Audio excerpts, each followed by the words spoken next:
Welcome to 95 news. ప్రతిక్షణం ప్రజాక్షేమం కోసం. ముందుగా 95 న్యూస్ ప్రేక్షకులందరికీ వినాయక చవితి శుభాకాంక్షలు. ఇప్పుడు బులెటిన్ లో హెడ్లైన్స్ చూద్దాం. తుక్కుగూడలో కాంగ్రెస్ పార్టీ విజయ్ బెహరీ సభ. తెలంగాణ ప్రజలకు 6 హామీలను ప్రకటించిన సోనియా గాంధీ. హైదరాబాద్ సంస్థానం విముక్తి కోసం ఎందరో మహానుభావులు ప్రాణత్యాగం చేశారన్న అమిత్ షా. వారందరి త్యాగాల వల్లే తెలంగాణకు నిజాం చేర వీడిందని వెల్లడి. జాతీయ సమగ్రతకు మజ్లిస్ తన వంతు కృషి చేస్తుందన్న అసదుద్దీన్ ఓవైసీ. సాయుధ పోరాటంలో ఆర్ఎస్ఎస్, భాజపా, సంఘ్ పరివార్ పాత్ర లేదని స్పష్టం. కోస్గి పట్టణంలో టీడీపీ నిరసన. చంద్రబాబు పైన పెట్టిన అక్రమ కేసులను వెంటనే ఎత్తివేయాలని డిమాండ్. ఇక డీటెయిల్స్ చూస్తే హైదరాబాద్ లోని తుక్కుగూడలో కాంగ్రెస్ పార్టీ విజయ్ బెహరీ సభకు హాజరైన పార్టీ అగ్ర నాయకురాలు సోనియా గాంధీ తెలంగాణ ఎన్నికల నేపథ్యంలో ప్రధాన హామీలను ప్రకటించారు. తాము అధికారంలోకి వస్తే మహిళలకు మహాలక్ష్మి పథకం కింద నెలకు 2,500 ఇస్తామని సోనియా తెలిపారు. మహిళలకు ఆర్టీసీ బస్సుల్లో ఉచిత ప్రయాణ సదుపాయం కల్పిస్తామని హామీ ఇచ్చారు. పేద మహిళలకు 500కే గ్యాస్ సిలిండర్ అందిస్తామని వెల్లడించారు. తెలంగాణలో మరో 2 నెలల్లో ఎన్నికలు రానున్నాయి. ఈ నేపథ్యంలో ప్రధాన పార్టీలన్నీ ప్రజలను ఆకట్టుకునే ప్రయత్నాలు ముమ్మరం చేశాయి. ఇటీవల కర్ణాటక ఎన్నికలు విజయ్ బెహరీ మోగించిన కాంగ్రెస్ పార్టీ అదే ఫార్ములాను తెలంగాణలో అమలు చేయాలని భావిస్తోంది. హైదరాబాద్లోని తుక్కుగూడలో జరిగిన విజయ్ బెహరీ సభలో కాంగ్రెస్ పార్టీ అగ్రనేత Sonia Gandhi, AICC chief Mallikarjuna Kharge, party మాజీ అధ్యక్షులు రాహుల్ గాంధీ 6 ప్రధాన హామీలను ప్రకటించారు. పూర్తి మేనిఫెస్టోను త్వరలోనే విడుదల చేయనున్నారు. కాంగ్రెస్ పార్టీ ప్రజలకు ఇచ్చిన హామీలు ఒక్కసారి చూస్తే మొదటిది మహాలక్ష్మి పథకం కింద మహిళలకు ప్రతి నెల 2,500 రూపాయలు చెల్లిస్తారు. 500కే గ్యాస్ సిలిండర్ అందజేస్తారు. మహిళలకు ఆర్టీసీ బస్సులో ఉచితంగా ప్రయాణ హామీ ఇచ్చారు. రెండవ హామీ రైతు భరోసా కింద రైతులకు, కౌలు రైతులకు ప్రతి ఏడాది 15,000, వ్యవసాయ కూలీలకు ప్రతి ఏడాది 12,000, వరి పంటకు క్వింటాల్పై 500 బోనస్ అందజేస్తారు. మూడవ హామీ గృహజ్యోతి కింద నివాస గృహాలకు 200 యూనిట్ల వరకు ఉచిత విద్యుత్ ఇస్తామని కాంగ్రెస్ హామీ ఇచ్చింది. నాలుగవది ఇందిరమ్మ ఇళ్లు పథకంలో భాగంగా ఇళ్లు లేని వారందరికీ ఇళ్ల పథకం కింద ఇంటి స్థలంతో పాటు 5 లక్షలు ఇస్తామని అన్నారు. తెలంగాణ కోసం పోరాడిన యోధులకు 250 చదరపు గజాల స్థలం ఇస్తానని హామీ ఇచ్చారు. ఐదవ హామీ యువ వికాసంలో విభాగంలో భాగంగా తెలంగాణలోని విద్యార్థులకు 5 లక్షలు విలువ చేసే విద్యా భరోసా కార్డు అందజేస్తామన్నారు. ప్రతి మండలంలోనూ ఇంటర్నేషనల్ స్కూళ్లు కట్టిస్తామని తెలిపారు. ఆరవది చేయుత పథకం కింద అర్హులైన వారికి నెలకు 4,000 చొప్పున పెన్షన్, 10 లక్షల మేర రాజీవ్ ఆరోగ్యశ్రీ బీమా సదుపాయం కల్పిస్తామని తెలంగాణ ప్రజలకు కాంగ్రెస్ పార్టీ హామీ ఇచ్చింది. मगर ये सारी की सारी एक साथ मिलकर काम कर रही हैं. ఇవన్నీ వేరు పార్టీగా అవుపడతాయి కానీ బీఆర్ఎస్, బీజేపీ, ఎంఐఎం తెలంగాణలో కలిసిపోయాయి. टीआरएस को मैंने अपनी आंखों से लोकसभा में देखा है. నేను లోక్సభ పార్లమెంట్ లో బీఆర్ఎస్ ఎంపీలను చూశాను. जब भी बीजेपी को उनकी जरूरत पड़ी एकदम उनके लोगों ने पूरा समर्थन किया. పార్లమెంట్ లో బీజేపీకి అవసరం ఉన్నప్పుడల్లా బీఆర్ఎస్ ఎంపీలు మద్దతు పలికిండ్రు. किसान बिल में जरूरत पड़ी, नरेंद्र मोदी जी ने एक इशारा किया, बीआरएस एकदम उनके साथ खड़ी हो गई. नरेंद्र मोदी ये इशारा इస్తే बीआरएस వాళ్ళు नरेंद्र मोदी ఎంబడి ప్రాణం చేస్తున్నారు. राष्ट्रपति के चुनाव में मदद की जरूरत पड़ी, वाइस प्रेसिडेंट के चुनाव में मदद की जरूरत पड़ी, एक इशारा किया, पूरा समर्थन मिला. రాష్ట్రపతి ఎన్నికల్లో, ఉపరాష్ట్రపతి ఎన్నికల్లో బీఆర్ఎస్ పార్టీ బీజేపీకి మద్దతు పలికింది. जीएसटी में समर्थन दिया, जीएसटी की टीआरएस पार्टी मदद पलकिंदी. जब भी बीजेपी को जरूरत पड़ी बीआरएस ने एकदम उनकी मदद की. ఎప్పుడు బీజేపీకి అవసరం పడితే బీఆర్ఎస్ వాళ్ళు ఎంబడి నిలబడ్డారు. आज देखिए हमने आज पब्लिक मीटिंग के लिए दिन चुना, तीनों के तीनों ने अपनी मीटिंग एक साथ की. ఈ రోజు మనం మీటింగ్ పెట్టుకున్నామని ముగ్గురు మనం మీటింగ్ డిస్టర్బ్ చేయడానికి వాళ్ళు వేరే మీటింగ్ పెట్టుకున్నారు. क्यों? क्योंकि हमारी मीटिंग को वो तीनों के तीनों डिस्टर्ब करना चाहते थे. बीजेपी, बीआरएस, एमआईएम మూడు పార్టీలు కూడా మన మీటింగ్ డిస్టర్ब చేసుకోవాలని ఈ రోజు మీటింగ్ పెట్టడం జరిగింది. मगर तेलंगाना ने कांग्रेस पार्टी को इतनी शक्ति दी कि मीटिंग को नहीं डिस्टर्ब कर पाए. కానీ తెలంగాణలో కాంగ్రెస్ పార్టీకి బలంగా ఉంది. హైదరాబాద్ సంస్థానం విముక్తి కోసం ఎందరో మహానుభావులు ప్రాణత్యాగం చేశారని కేంద్ర హోంమంత్రి అమిత్ షా పేర్కొన్నారు. వారందరి త్యాగాల వల్లే తెలంగాణకు నిజాం చెర వీడిందని వివరించారు. సర్దార్ వల్లభాయ్ పటేల్ ప్రత్యేక చొరవతో తెలంగాణ ప్రభుత్వానికి, తెలంగాణ ప్రాంతానికి విముక్తి లభించిందని, ఆయన లేకపోతే మరింత కాలం నిజాం పాలనలోనే ఉండేదని చెప్పారు. ఈ మేరకు ఆదివారం పెరేడ్ గ్రౌండ్లో కేంద్ర ప్రభుత్వం ఆధ్వర్యంలో జరుగుతున్న తెలంగాణ విమోచన దినోత్సవంలో అమిత్ షా పాల్గొన్నారు. తెలంగాణ విముక్తి పోరాటంలో పాల్గొన్న సాయుధ వీరులకు వందనాలు తెలిపారు. అంతకుముందు అమరుల స్తూపం వద్ద కేంద్ర హోంమంత్రి నివాళులర్పించారు. జాతీయ పతాకాన్ని ఆవిష్కరించి భద్రతా బలగాల గౌరవ వందనాన్ని స్వీకరించారు. सरदार पटेल ने कहा था, स्वतंत्र हैदराबाद भारत के पेट में कैंसर के समान है, का ऑपरेशन के बगैर और कोई रास्ता हो नहीं सकता. और इसलिए उन्होंने पुलिस एक्शन के माध्यम से हैदराबाद को स्वतंत्र करने का काम किया. बड़ी दुर्भाग्य की बात है, तेलंगाना की रचना के बाद भी तेलंगाना विमोचन दिन मनाने में वोट बैंक की पॉलिटिक्स के कारण ये पार्टियां जो संकोच कर रही है, मैं उनको कहना चाहता हूं, जो अपने देश के इतिहास से मुंह मोड़ लेते हैं, देश की जनता उनसे मुंह मोड़ लेती है.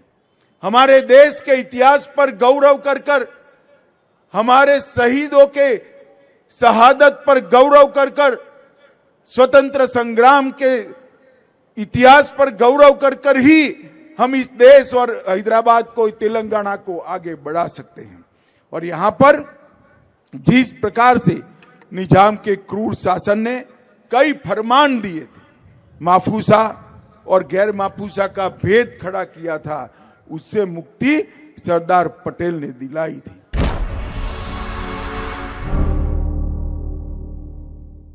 वो सरदार पटेल ही थे जिन्होंने सारी चीजों को ठुकराकर सर्वप्रथम राष्ट्र सर्वप्रथम के सिद्धांत को चरितार्थ कर कर हैदराबाद पुलिस एक्शन की डिजाइन की और उसको खून का कतरा बहाए बगैर निजाम के रजाकारों की सेना को सरेंडर कराने का साहस दिखाया. देश की किसी सरकार ने इस महान दिन को, इसकी ऐतिहासिक स्मृति को, हमारी युवा पीढ़ी को याद कराने के लिए कार्यक्रम की रचना नहीं की. तुष्टीकरण की नीति के कारण हमेशा वो डरते रहे और तेलंगाना मुक्ति दिन मनाने की सिलसिला नहीं शुरू हुआ. मैं देश के प्रधानमंत्री नरेंद्र मोदी जी को बहुत बहुत साधुवाद और बधाई देना चाहता हूं कि 17 सितंबर को गत वर्ष जब 75 साल हुए, उन्होंने एक नई परंपरा शुरू की. 17 सितंबर को सांस्कृतिक मंत्रालय तेलंगाना विमोचन दिन मनाएगा और वो महान शहीदों को श्रद्धांजलि देकर हमारे नई पीढ़ी को ये संघर्ष की याद दिलाएगा.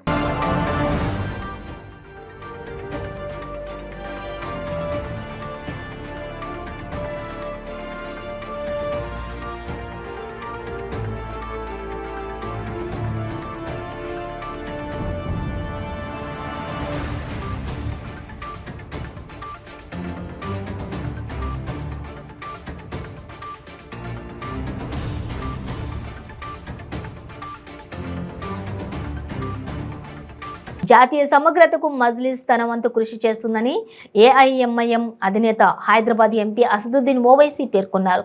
జాతీయ సమైక్యతా దినోత్సవాన్ని పురస్కరించుకుని ఎంఐఎం పార్టీ నాంపల్లిలోని యూసఫ్ బాబా దర్గా నుంచి మాసబ్ ట్యాంక్ విజయనగర్ కాలనీ వరకు చేపట్టిన భారీ తిరంగా ర్యాలీని ఆయన ప్రారంభించారు. అసదుద్దీన్ ద్విచక్ర వాహనంపై తన కుమారుడు సుల్తాన్ సలావుద్దీన్ని ఎక్కించుకుని ర్యాలీలో పాల్గొన్నారు. మాసబ్ ట్యాంక్లోని హాకీ మైదానంలో ఏర్పాటు చేసిన బహిరంగ సభలో ఓవైసీ ప్రసంగించారు. 1948 సెప్టెంబర్ 17న జరిగిన పోరాటంలో ఆర్ఎస్ఎస్, భాజపా, సంఘ్ పరివార్ పాత్ర లేదని, అప్పటికీ భాజపా కనీసం పుట్టనే లేదన్నారు.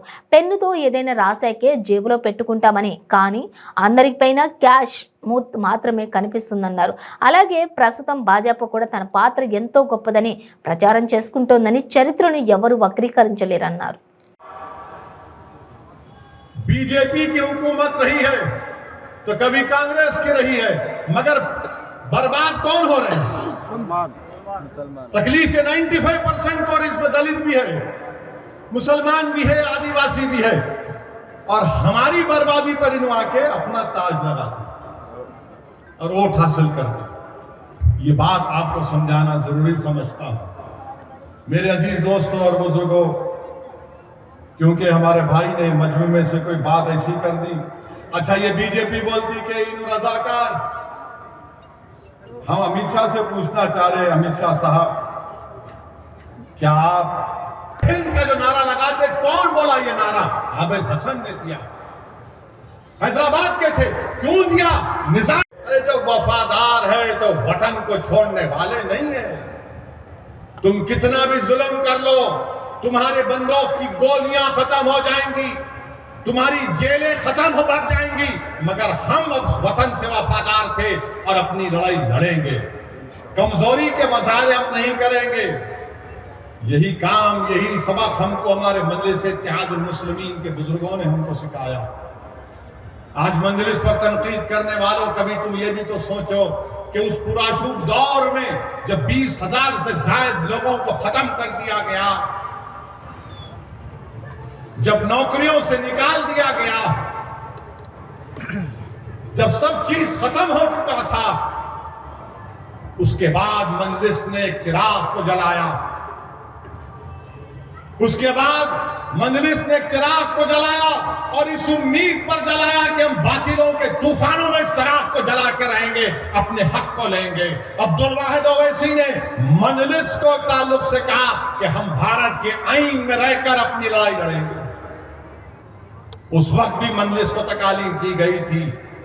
अब्दुल वाहिद ओवैसी को 11 महीने की जेल की सजाएं काटना पड़ा, मगर अब्दुल वाहिद ओवैसी और मजलिस के जिम्मेदारों के हौसले पस्त नहीं हुए।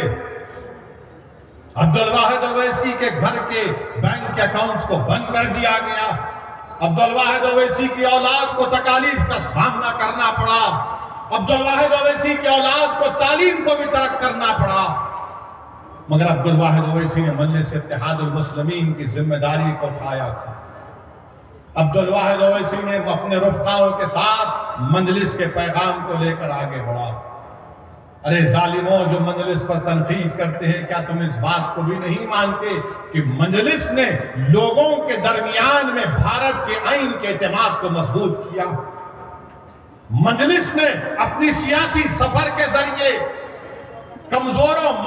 తెలుగుదేశం పార్టీ జాతీయ అధ్యక్షులు ఉమ్మడి రాష్ట్ర మాజీ ముఖ్యమంత్రి నారా చంద్రబాబు నాయుడు పైన పెట్టిన అక్రమ కేసులను వెంటనే ఎత్తివేయాలని డిమాండ్ చేస్తూ కోస్గి పట్టణంలోని అంబేద్కర్ విగ్రహం వద్ద Telangana Telugu Desam party Mahabubnagar parliament committee అధికార ప్రతినిధి జీకే రాములు ఆధ్వర్యంలో నల్ల బ్యాడ్జీలు ధరించి నిరసన కార్యక్రమాన్ని నిర్వహించారు. ఈ సందర్భంగా ఆయన మాట్లాడుతూ స్కిల్ డెవలప్మెంట్ ప్రోగ్రాం అమలు చేయడంలో 2021లో అప్పటి ముఖ్యమంత్రి చంద్రబాబు హయాంలో అక్రమాలు జరిగాయని, ఆంధ్రప్రదేశ్ ముఖ్యమంత్రి వైఎస్ జగన్మోహన్ రెడ్డి ఉద్దేశపూర్వకంగా అక్రమ కేసులు పెట్టారని ఆయన దుయ్యబట్టారు. చంద్రబాబుపై పెట్టిన స్కిల్ డెవలప్మెంట్ ప్రోగ్రాం అమలు కేసులో ఎలాంటి దుర్వినియోగం జరగలేదని అధికారులు నివేదికలు ఇస్తున్నా వాటిని పక్కన పెట్టి జగన్ ప్రభుత్వం కక్షపూరితంగా కేసులు పెట్టి రిమాండ్కు పంపారని ఆయన ఆరోపించారు. సైకో పోవాలి, సైకిల్ రావాలి, చంద్రబాబుపై పెట్టిన కేసులు ఎత్తివేయాలని నినాదాలు చేస్తూ నిరసన తెలిపారు.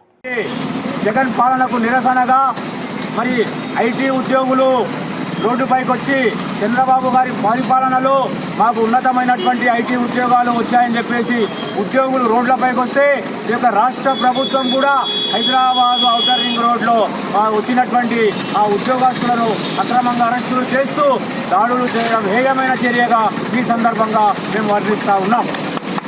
మరి అంతేకాకుండా చంద్రబాబు నాయుడు గారి యొక్క హయాంలో రాజకీయ ఓనామాలు నేర్చినటువంటి నేటి ప్రస్తుత ముఖ్యమంత్రి కేసీఆర్ గారు జోక్యం చేసుకోవాల్సినటువంటి అవసరం ఎంతైనా ఉన్నది. ఈరోజు ఎన్నో వేల కోట్ల రూపాయలకు అవినీతికి పాల్పడి 16 నెలల పాటు జైలు పాలినటువంటి జగన్ గారు కేవలం 271 కోట్ల రూపాయలు స్కిల్ స్కామ్ జరిగిందని నిరూపించడం బాధాకరం అని చెప్పి కూడా ఈ సందర్భంగా తెలియజేస్తా ఉన్నాం. ఆ యొక్క స్కిల్ సంస్థకు సంబంధించినటువంటి నాయకులు కూడా, అధికారులు కూడా, ఐఏఎస్ అధికారులు కూడా చంద్రబాబు నాయుడు గారు ఎక్కడ కూడా అక్రమానికి పాల్పడలేదని చెప్పి చెప్తున్నా కానీ ఈ యొక్క సైకో ఆంధ్రప్రదేశ్ ప్రభుత్వం ఆయన పైన కక్షపూరితంగా ఆయనను ఈరోజు జైలు రిమాండ్కు పంపడం దురదృష్టం అని చెప్పి కూడా ఈ సందర్భంగా తెలియజేస్తూ వెంటనే కేంద్ర ప్రభుత్వం ఆంధ్రప్రదేశ్లో జరుగుతున్నటువంటి అక్రమ అరెస్టులను తప్పు చేశారా లేదా అనేది నెక్కి చేయాల్సినటువంటి బాధ్యత కేంద్ర ప్రభుత్వం పైన కూడా ఉందని చెప్పేసి సందర్భంగా డిమాండ్ చేస్తూ ఉన్నాం. ఈనాడు మురిసిపోతున్నారు ఆంధ్రప్రదేశ్లో ప్రభుత్వం. కేవలం 14 రోజులు రిమాండ్లు పెట్టినంత మాత్రాన ఏదో ఉరిగిపోయింది, ఇక చంద్రబాబు నాయుడు గారు బయటికి రారనే అటువంటి ఆలోచనతో ఆ యొక్క ఆంధ్రప్రదేశ్లో ప్రభుత్వం ఉన్నది. అవన్నీ మీరు కలలు కంటున్నారు. రాబోయే రోజుల్లో ఆంధ్రప్రదేశ్లో జనసేన పవన్ కళ్యాణ్ గారు అదేవిధంగా చంద్రబాబు నాయుడు గారు కలిసి పోరాటం చేస్తారు. కలిసి దాదాపుగా 160 సీట్లు ఆంధ్రప్రదేశ్లో తెలుగుదేశం పార్టీ, మరి అదేవిధంగా జనసేన వస్తుంది. ముఖ్యమంత్రిగా చంద్రబాబు నాయుడు గారు ప్రమాణ స్వీకారం చేస్తారని చెప్పేసి కూడా ఈ సందర్భంగా తెలియజేస్తూ ఇటువంటి అక్రమ అరెస్టులను భయపడబోమని చెప్పేసి మేమందరం కూడా ఈ యొక్క చంద్రబాబు నాయుడు గారి యొక్క అరెస్టును నిరసిస్తూ ఇక్కడ కోర్కీపట్నంలోని అంబేద్కర్ చౌరస్తా దగ్గర నిరసన ప్రదర్శన చేస్తున్నాం. కాబట్టి ఇక్కడికి వచ్చినటువంటి ప్రతి ఒక్కరికి కూడా కోర్కి తెలుగుదేశం పార్టీ తరఫున వచ్చినటువంటి నాయకులకు, కార్యకర్తలకు, అభిమానులందరికీ కూడా పేరున ఈ యొక్క కొడంగల్ నియోజకవర్గం నుంచి వచ్చిన వారందరికీ కూడా ప్రత్యేకంగా ధన్యవాదాలు చేస్తా ఉన్నాం. చంద్రబాబు గారి నాయకత్వం, చంద్రబాబు గారి నాయకత్వం, చంద్రబాబు గారి నాయకత్వం. అక్రమ అరెస్టులు, అక్రమ అరెస్టులు, అక్రమ అరెస్టులు సైకో పోవాలి, సైకో పోవాలి, సైకో పోవాలి, సైకో పోవాలి. ఆంధ్రప్రదేశ్లో జరుగుతున్నటువంటి అరాచక పాలన, సైకో పాలన గత 14 సంవత్సరాల పాటు ఉమ్మడి ఆంధ్రప్రదేశ్ ముఖ్యమంత్రిగా పనిచేసినటువంటి తెలుగుదేశం పార్టీ అధినేత మాజీ ముఖ్యమంత్రి వికారాబాద్ జిల్లా పరిగి పట్టణంలో ముదిరాజ్ సంఘం ఆధ్వర్యంలో మీడియా సమావేశం ఏర్పాటు చేశారు. అక్టోబర్ 1వ తేదీన పరిగిలో పండుగల సాయన్న విగ్రహ ప్రతిష్టాపన కార్యక్రమం పరిగి నియోజకవర్గంలో నిర్వహించడం జరుగుతుందని పరిగి నియోజకవర్గ అధ్యక్షులు దోమ రామచంద్రయ్య, ప్రధాన కార్యదర్శి D Krishna, Parigi municipal chairman Mukunda Ashok Kumar Mudiraj తెలిపారు. ఈ కార్యక్రమానికి నియోజకవర్గ పరిధిలోని ముదిరాజులందరూ రాజకీయ పార్టీలకు అతీతంగా కార్యక్రమానికి హాజరై విజయవంతం చేయాలని కోరారు. 1వ తారీఖు ఆదివారం రోజున, అక్టోబర్ 1వ తారీఖు ఆదివారం రోజున ముదిరాజు ముద్దుబిడ్డ, బడుగు బలహీన వర్గాల ఆశజ్యోతి పండుగల సాయన్న విగ్రహావిష్కరణ చేయడం జరుగుతుంది. ఆ రోజు పరిగి అసెంబ్లీ లోపల ఉన్నటువంటి ముదిరాజు ముద్దుబిడ్డలు ప్రతి ఒక్కరూ కలిసికట్టుగా ఆ కార్యక్రమాన్ని విజయవంతం చేయవలసినటువంటి అవసరము ప్రతి ఒక్కరిపైన ఉన్నది. ఆ కార్యక్రమం లోపల అందరము తన వంతుగా అందరం ప్రతి విలేజ్ లోపల ఇంటిల్లు తిరిగి ఆ రోజు అందరం ఎవరమైతే ఆ రోజు ముదిరాజు ఒక ఏకదాటిపైకి వచ్చి ఇల్లు తిరిగి ఆ రోజు పండుగల సాయన కార్యక్రమం లోపల పండుగ ఏర్పాటు చేయడము, ఆ రోజు పరిగి అసెంబ్లీ గడ్డపైన ముదిరాజుల సత్తా చాటడము ఎంతైనా ఉందంటని చెప్పి తెలియజేసుకుంటూ ఈరోజు ప్రతి ఒక్కరూ కలిసికట్టుగా రావాల్సిందిగా కోరుచున్నాం.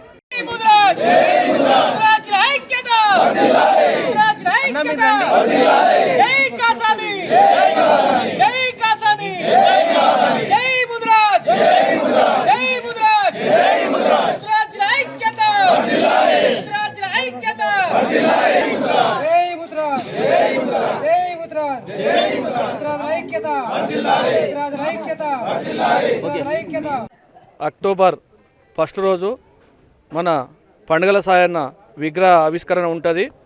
ముదిరాజు బంధువులందరూ భారీ ఎత్తున తరలి రావాల్సి వస్తుంది. పండుగల సాయన్న ఆ రోజు పండుగ ఎట్లా జరగాలనో పండుగల సాయన్న పండుగ అట్లా జరగవలసి వస్తుంది. ఇంకోటి, ముదిరాజులందరూ భారీ ఎత్తున గ్రామాల నుంచి అక్కలు, చెల్లెన్లు, అన్నలు, తమ్ముళ్ళు అందరూ ముదిరాజు బంధువులంతా తప్పకుండా పరిగి మున్సిపల్ పరిగి రావాల్సి వస్తుంది, పరిగి కాన్స్టిట్యున్సీల పరిగి రావాల్సి వస్తుంది. ఆ రోజు అన్ని విధాల ఇక్కడ భోజన సౌకర్యాలు అన్నీ చేసినాం కాబట్టి మీరు పొద్దున్నే 10 గంటల వరకు ఇక్కడ పరిగి రావాలి. పరిగి వచ్చి భారీ ఎత్తున పండుగల సాయన్న విగ్రహ ఆవిష్కరణ చేయాలని చెప్పి కోరుకుంటూ, ఆ రోజు వేరే కాన్స్టిట్యున్సీ నుంచి అందరు రావాలి. వేరే కాన్స్టిట్యున్సీల వాళ్ళని కూడా 119 కాన్స్టిట్యున్సీల వాళ్ళ పెద్దల్ని కూడా ఆహ్వానిస్తున్నాము, ముదిరాజు పెద్దల్ని కూడా ఆహ్వానిస్తున్నాం. కాబట్టి ఆ రోజు భారీ ఎత్తున తరలి వచ్చి ముదిరాజు సత్తా చాటాలని చెప్పి అందరినీ బంధుమిత్రులందరినీ కోరుకుంటూ ఈ చిన్న అవకాశం. వికారాబాద్ జిల్లా పరిగి మండలం కుదావన్పూర్ గ్రామంలోని దళిత యువకులు, మహిళలు కేసీఆర్ ఎమ్మెల్యే మహేష్ రెడ్డి దిష్టిబొమ్మ దగ్ధం చేశారు. అనర్హులకు దళిత బంధు ఇస్తున్నారంటూ గ్రామస్తులు నిరసన వ్యక్తం చేశారు. పరిగి షాద్నగర్ ప్రధాన రహదారిపై బైఠాయించి రాస్తారోకోకు దిగారు. MLA down down, KCR down down అంటూ నినాదాలు చేశారు. దళితుల ఆందోళనతో భారీగా ట్రాఫిక్ స్తంభించింది. దళిత మహిళలు మాట్లాడుతూ 5 మందికి దళిత బంధు ఇస్తే సరిపోతుందా? ఎమ్మెల్యేకు 5 మంది మాత్రమే ఓట్లేస్తే గెలిచినాడా అని ప్రశ్నించారు. ఎమ్మెల్యే ఓట్లకు ముందు వస్తాడు కానీ మధ్యలో మళ్ళీ తిరిగి చూడడు అని తిరిగి చూడలేదని, తమ బ్రతుకులు ఎమ్మెల్యేలు, ఎంపీటీసీలు, సర్పంచులు ఎవ్వరు కూడా పట్టించుకోవడం లేదని ఆవేదన వ్యక్తం చేశారు. దళితులకు పోలీసులకు మధ్య తోపులాట జరిగింది. గ్రామంలోని అర్హులైన అందరూ దళితులకు కూడా దళిత బంధు ఇవ్వాలని వారు డిమాండ్ చేశారు. మేము లలిత బంధు పైసలు పేదలకు ఇచ్చిండా, బలిచినోళ్ళకి ఇస్తుండడా, అయినోళ్ళకి ఇస్తుండడా, కానోళ్ళకి ఇస్తుండడా? మరి 5 ఇండ్లకు పైసలు ఇస్తే 5 ఇండ్లు వేస్తేనే వచ్చిండు. 8 ఇండ్లు పంచుకొని మమ్మల్ని అందరు నొక్కించిండ్రు. మరి పేదలను చూడడు, వచ్చి బలిచినోళ్ళని చూడడు, సర్పంచ్ చూడడు, ఎమ్మెల్యే చూడడు, ఎంపీ సీట్ చూడడు. మేము ఎవరిని అడగాలి? మేము ఈ ఊరికి చిన్న పెద్ద లేరా ఎవరు? మాకు అంతా ఇట్లా అయిపోయింది.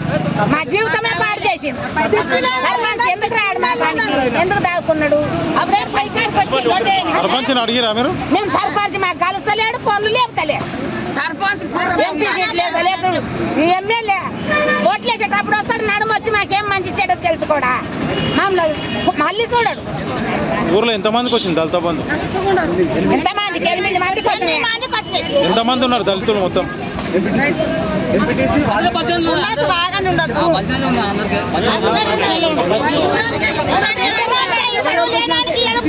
ఎంపీ సీట్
నిజాం నిరంకుశత్వానికి వ్యతిరేకంగా పీడనకు, దోపిడీనకు గురైన ప్రజలు భూమి కోసం, భుక్తి కోసం సాయుధులైన పోరాడారని సిపిఎం రాష్ట్ర నాయకురాలు అరుణజ్యోతి అన్నారు.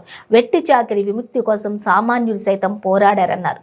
దోపిడీ చేస్తున్న దొర గడీలపై కమ్యూనిస్టుల సహకారంతో ప్రజలు తిరుగుబాటు చేశారన్నారు. కమ్యూనిస్టులదే తెలంగాణ రైతాంగ సాయుధ పోరాట వారసత్వం అని ఆమె తెలిపారు. సెప్టెంబర్ 17న ఈ సందర్భంగా నారాయణపేట జిల్లా కేంద్రంలోని అంబేద్కర్ భవనంలో తెలంగాణ రైతాంగ సాయుధ పోరాట వార్షికోత్సవ సభను జరిపారు. ఈ సభకు సిపిఎం జిల్లా కార్యదర్శి వర్గ సభ్యులు గోపాల్ అధ్యక్షత వహించారు. ధన్యవాదాలు తెలియజేసి కార్యక్రమాన్ని ముగిస్తా ఉన్నాం.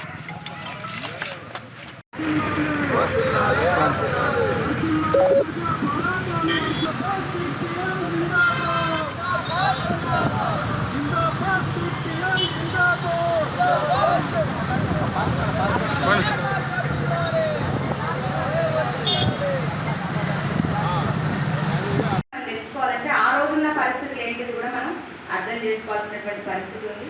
అట్లా చూసుకున్నప్పుడు మొత్తం నైజాం సంస్థానంలో ఉన్నటువంటి జిల్లాలు, మన తెలంగాణలో 8 జిల్లాలు, మహారాష్ట్రలో ఉన్నటువంటి 5 జిల్లాలు, కర్ణాటకలో ఉన్నటువంటి 3 జిల్లాలు, 16 జిల్లాలతో కలిపి అప్పుడు నైజాం రాజ్యం కింద ఉన్నటువంటి భారతదేశం అంతా స్వాతంత్ర పోరాటం జరుగుతుంది. కానీ తెలంగాణ ఈ నైజాం సంస్థానంలో మాత్రం కూలి కోసం, భుక్తి కోసం, వెట్టి చాకరీ విముక్తి కోసం ఎక్కడికక్కడ ప్రజలు తిరుగుబాటు చేస్తున్నారు. ఆ తిరుగుబాటు అంతా కూడా వ్యక్తులుగా ఒక గ్రామంలో ఉండే కొద్దిమంది శక్తులుగా మాత్రమే చేస్తున్నారు తప్ప సమగ్రంగా దాన్ని ఒక ముందుకు తీసుకెళ్ళినటువంటి పరిస్థితి అప్పటికి లేదు. మన స్వాతంత్ర పోరాటం నాటి ఆ స్వాతంత్ర పోరాటం జరిగేటప్పుడే ఇక్కడ కూడా కొన్ని నినాదాలు తీసుకొని అసలు తెలుగు భాష మాట్లాడడం ఇక్కడ నిషేధం. తెలుగు మాట్లాడిందంటే చదువు రానోడు తెలుగు మాట్లాడుతున్నాడు అనేటువంటి ఒక అవహేళనమైనటువంటి పరిస్థితి ఇక్కడ ఉండేది. అట్లా తెలుగు మాట్లాడడం కోసమే 1920వ సంవత్సరంలో ఆంధ్ర పిలాము ఆధ్వర్యంలో ఇక్కడ ఒక చేయడం జరిగింది. ఆ తర్వాత ఆ స్ఫూర్తితోటి మిగతా రెడ్డి వీళ్ళందరి ఆధ్వర్యంలో కూడా అనేక మీటింగ్లలో కూడా తెలుగు మాట్లాడడం, తెలుగుకు సంబంధించింది చెప్పుకోవడం అనేది కూడా చేస్తూ వచ్చారు. దాంట్లో భాగంగానే గోల్కొండ పత్రిక, నీలగిరి పత్రిక 1900 బీసీలకు జరుగుతున్న అన్యాయాలపైన బహుజన సమాజ్ పార్టీ ఆధ్వర్యంలో వనపర్తి పట్టణంలో శ్రీకృష్ణ యాదవ్ కమిటీ హాల్లో రౌండ్ టేబుల్ సమావేశం నిర్వహించారు. ఈ రౌండ్ టేబుల్ సమావేశానికి ముఖ్య అతిథిగా హాజరైన బీఎస్పీ పార్టీ వనపర్తి జిల్లా అసెంబ్లీ ఇన్ఛార్జి నాగనమోని చెన్నరాములు మాట్లాడుతూ వనపర్తి పట్టణంలోని బీసీల పైన జరుగుతున్నటువంటి అన్యాయాలపై చర్చించడమే ఈ రౌండ్ టేబుల్ యొక్క సమావేశం ముఖ్య ఉద్దేశమని అన్నారు. బీసీల జనాభా ప్రాతిపాదికన రిజర్వేషన్ అమలు చేయాలని, బీసీల యొక్క పునఃగణన చేసి బీసీలకు రాజకీయంగా ప్రాతినిధ్యం కల్పించాలని డిమాండ్ చేశారు. ఆధ్వర్యంలో వనపర్తి పట్టణంలో ఈరోజు నిర్వహిస్తున్నటువంటి బీసీలకు జరుగుతున్నటువంటి అన్యాయం పైన నిర్వహిస్తున్నటువంటి రౌండ్ టేబుల్ సమావేశం యొక్క ముఖ్య ఉద్దేశం భారతదేశంలో ఉండేటువంటి లేదా తెలంగాణ రాష్ట్రంలో ఉండేటువంటి 156% ఉండేటువంటి అత్యధిక జనాభా సంఖ్య కలిగినటువంటి బీసీలకు సరైనటువంటి రాజకీయ, విద్య, సాంస్కృతిక, ఉపాధి రంగాలలో సరైనటువంటి ప్రాతినిధ్యం లేదు. కాబట్టి జనాభా ప్రాతిపదికన రిజర్వేషన్లు అమలు చేయాలని, బీసీల యొక్క కులగణన చేయాలని చెప్పి బీసీలకు రాజకీయ ప్రాతినిధ్యం కల్పిస్తూ అన్ని రాజకీయ పార్టీలు బీసీల యొక్క జనాభా ప్రాతిపదికన మరి బహుజన్ సమాజ్ పార్టీ సవాలు విసిరినట్లుగా 60 నుంచి 70 సీట్లు బీఎస్పీ ఇస్తా అని ప్రకటించడం జరిగింది. డాక్టర్ ఆర్ఎస్ ప్రవీణ్ కుమార్ గారు బీఎస్పీ రాష్ట్ర అధ్యక్షులు. మరి మిగతా రాజకీయ పార్టీలు కూడా అదేవిధంగా రాజకీయ ప్రాతినిధ్యం కల్పించి ఎమ్మెల్యే, ఎంపీ సీట్లు ఇవ్వాలని చెప్పి బహుజన్ సమాజ్ పార్టీ నుంచి డిమాండ్ చేయడం జరుగుతున్నది. మరి ముఖ్యంగా బీసీ కులాలు, ఉత్పత్తి కులాలు, చేతి వృత్తులు కలిగినటువంటి కులాలు ఈరోజు చేతి వృత్తులన్నీ కూడా ధ్వంసమైపోయి మరి మారుతున్నటువంటి కాలం. బులెటిన్ ముగించే ముందు హెడ్లైన్స్ మరోసారి. తుక్కుగూడలో కాంగ్రెస్ పార్టీ విజయ్ బెహరీ సభ. తెలంగాణ ప్రజలకు 6 హామీలను ప్రకటించిన సోనియా గాంధీ. హైదరాబాద్ సంస్థానం విముక్తి కోసం ఎందరో మహానుభావులు ప్రాణత్యాగం చేశారన్న అమిత్ షా. వారందరి త్యాగాల వల్లే తెలంగాణకు నిజాం చేర వీడిందని వెల్లడి. జాతీయ సమగ్రతకు మజ్లిస్ తన వంతు కృషి చేస్తుందన్న అసదుద్దీన్ ఓవైసీ. సాయుధ పోరాటంలో ఆర్ఎస్ఎస్, భాజపా, సంఘ్ పరివార్ పాత్ర లేదని స్పష్టం. కోస్గి పట్టణంలో టీడీపీ నిరసన. చంద్రబాబు పైన పెట్టిన అక్రమ కేసులను వెంటనే ఎత్తివేయాలని డిమాండ్. ఇవి బులెటిన్ డీటెయిల్స్. చూస్తూనే ఉండండి 95 న్యూస్.